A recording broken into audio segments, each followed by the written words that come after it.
Hello viewers, Dom from Complete Sports Management here at Bulleen Park to review the game between Banyule and Ivanhoe, to which Ivanhoe have just defeated Banyule by 59 points.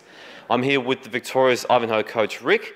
That was a very impressive game today with, you could name so many good players in your team, but in particular Liam Daniels kicking 6 goals, Jack Wellen kicking 3, and then Kane Villa in the middle, just really cutting up the midfield of Banyule. What were your thoughts on those players and all others in particular?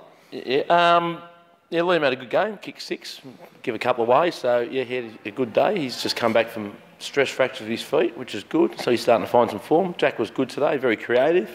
Kane Villa and Maxi Dreyer for us in the middle I thought were really good all day. But one kid I thought was tremendous for Banyule was number 13 for them. He was really good. Kyle Yodge, he was really good, and he gave him a lot of drive. And it was his first game back too today, so yep. It was good. It was a good game. Yep, it was a good game. You kicked 6 goals in that second quarter, really set up your big lead, and you were able to hold on to it towards the end. What would you put down to as the awesome second quarter that you had?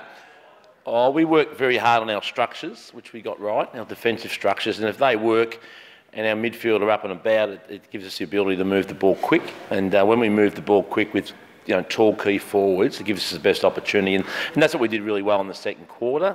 So that was probably the catalyst to set up the win. Yeah, good question.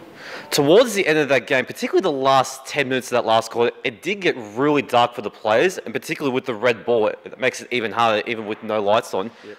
Do you think the players struggled towards the end with the diminishing light towards the end of the game? Yeah, I do. And the ground's in good nick. There's been a lot of rain, but the top of it was moving a little bit. So when it's dark and the ground's moving around with the red ball, probably should have put the lights on for a bit of safety. But we had a couple of blokes come down late in the game, but hopefully they'll be able to get up for next week. Well done on the win today. Thank you for your time. Thanks for your time. Thank you. Now I'm joined by the Banyule coach, Luke. Luke, that was a tough game, losing by 59 points to Ivanhoe, even though they were a very good team. I wanted to ask for your particular thoughts on your best players today. I thought Patrick Delarocca battled manfully today, kicking 3 goals. I thought Arden and also Connor Galvin also did as much as they could, just helping the midfield, really. What were your thoughts on those players and also your other players in particular today? Yeah, definitely. I think you've hit the nail on the head with them 3. They worked really hard all day. The trick for Paddy Dell will be that, he'll be getting to an age now where he'll take the #1 defender every week, and they're going to sacrifice a really good player to play on Paddy Dell. So he knows that the challenge will be there from here on in to really work through that. I thought he did that today. I thought the other kid did a really good job on him early, but I thought Paddy really got on top at the end, so he showed a bit of character with that.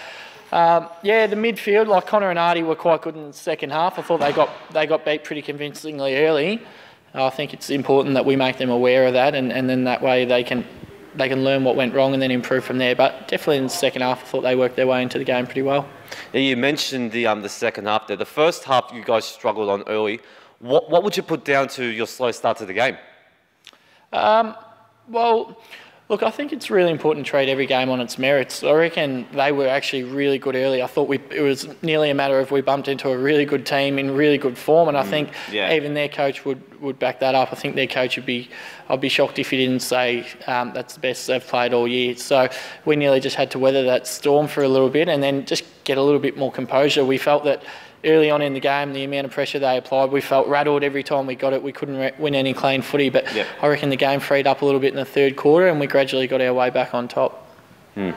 At the end of the game, particularly that last 10 minutes, the light was diminishing quite rapidly, and I could see personally the players were struggling, particularly with the red ball and no lights on. Did you think the players struggled to adapt with the diminishing light towards the end of the game? Yeah, look, they probably did, but I think both teams had to play in it, so I don't think it probably favoured either team, but from a safety point of view, I think we need to be a bit careful with it. I think probably maybe it wouldn't hurt to flick the lights on at times. Well, bad luck today, but great effort regardless. Thank you for joining us. Appreciate it, thank you. So that's Dom here signing off at Bulleen Park. Thanks for joining us. We'll see you all for round 10 of the YJFL.